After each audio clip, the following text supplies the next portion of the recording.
Alamin ang latest weather update ngayon dito sa Sir Aris Official Weather News Today.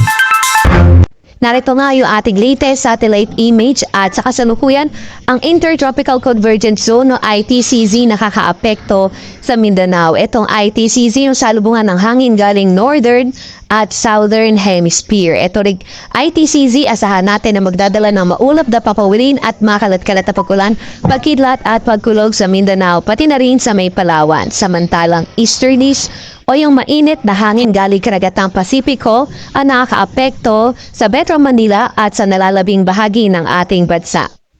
At asahan naman natin yung lagay ng panahon sa Metro Manila at sa nalalabing bahagi ng ating kapuluan, partly cloudy to cloudy skies, kung saan mainit at maninsangan umaga hanggang tanghali at pagdating ng hapon tumataas yung mga tsansa ng mga localized thunderstorms. Yung mga kasamahan natin sa Regional Services Division patuloy na maglalabas ng mga thunderstorm advisory, rainfall advisory o hindi kaya heavy rainfall warning kung kinakailangan.